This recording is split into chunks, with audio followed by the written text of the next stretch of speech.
video, I'm rolling with Brian. Brian is a green belt. So that's the highest level of the kids' belts. So they were doing some cartwheels. I don't know why he did some cartwheels to warm up, and I used to do those in Kung Fu, though they don't look nearly as good as they used to. But Brian has been training for 4 years, so he's 18, or he just turned 18. So I'm not sure what the transition is from green belt. You know, what belt do you get?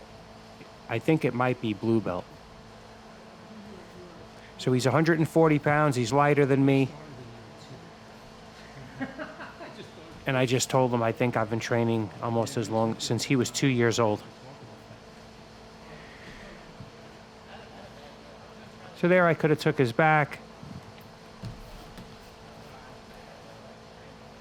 I'm really seeing what he has. There I was able to get my typical tripod sweep. I guess he doesn't watch my channel.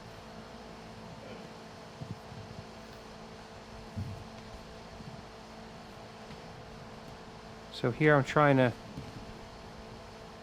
pass his guard slowly and incrementally. So first I'm going to a half guard position. Then I'm going to look to get the cross face, turn my hips, and free my leg from the half guard. And I was able to go straight to mount. Now from here, if I wanted, I could fight more to finish that arm triangle choke, but I don't want to put that kind of effort.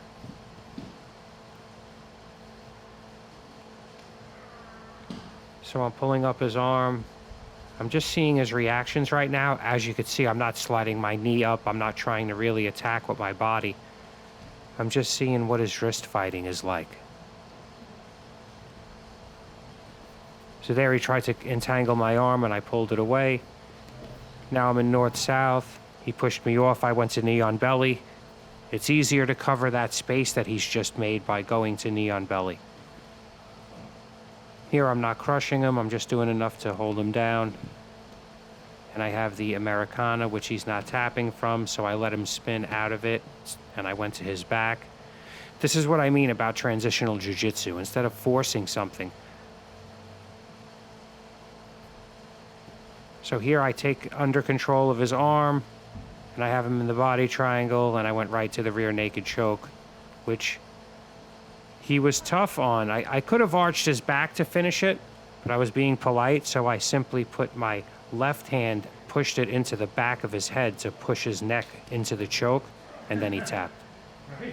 I remember Eddie Bravo was talking about how he would squeeze things to develop his choke, and you know, and I have a lot of respect for Eddie, but I always think, if you put it on properly, does it take a lot of squeezing?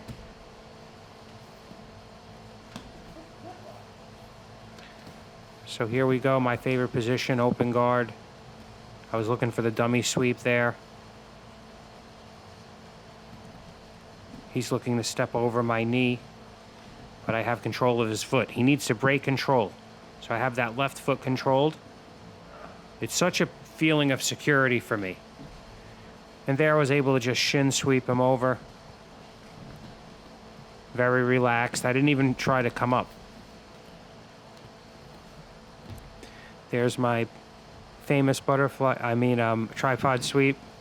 Now I have control of both feet, and I'm just practicing the position, getting into these leg entanglements. It's easier when it's against somebody who's not familiar with it.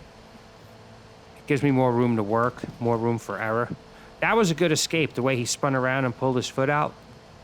I mean, I don't know how high level of an escape that was, but I definitely find myself using it. So here he's looking for a footlock of his own, but I push his knee back.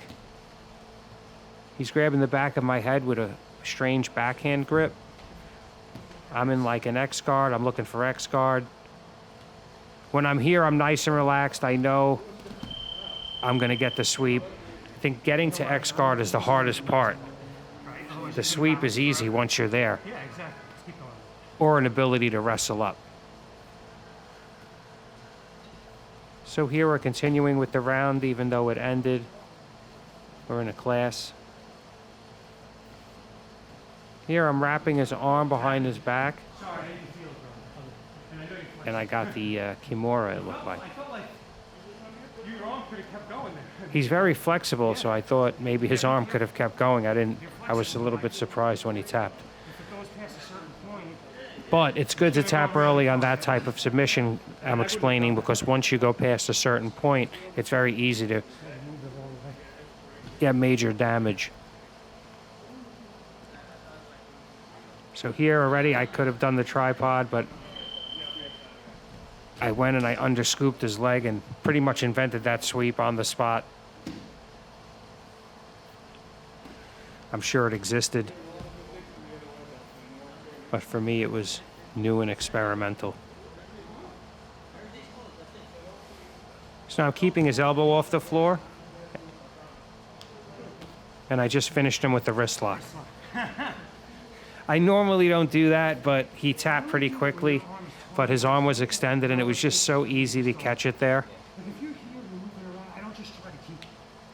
A wrist lock truly is the cherry on the top submission, because you really have to have total body control before it works.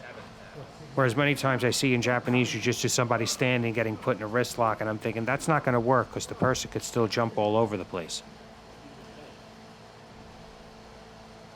So there, I don't know, what is that, a waiter sweep? Trying to get better with the names.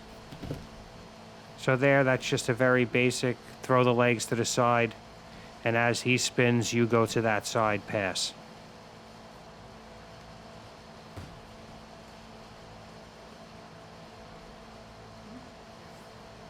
So there I was able to get either the step over armbar, or when he tried to defend it, I took the Americana.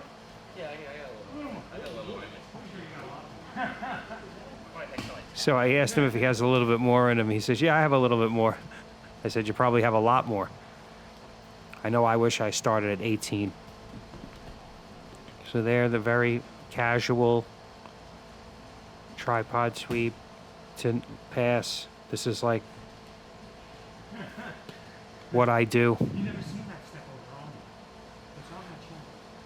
So now I'm going to explain to him about this step over armbar a little bit, and if you haven't seen this yet,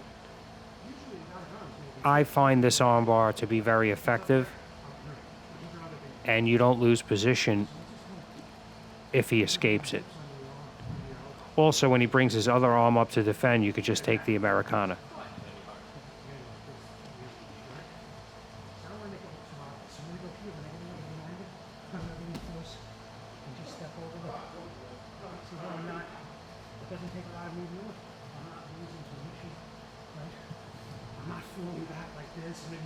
Right, that used to be a big problem. It still isn't in a way. Like if I fall back for the armbar, you have to do it in a way where you settle your weight straight down and your butt drops right to the floor. You can't fall away. There can't be a space between your butt and his shoulder. And it takes years to really, for that to set in mentally, I think.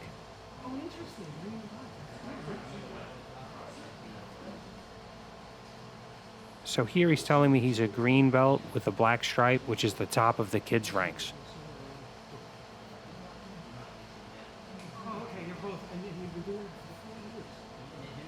So he just turned 18. He doesn't know if he's going to be promoted now. But I think you get a blue belt. I could be wrong. But thank you for watching. That is my ex-martial rash guard. Those are ex-martial shorts. The link is in the description. If you use Jits over 50, you get 10 to 15% off depending on what the sale is at the moment. And you could design your own rash guard. If you buy anything through that link, it helps support the channel, and they have a lot of great merch. And ex-martial has been really good to me.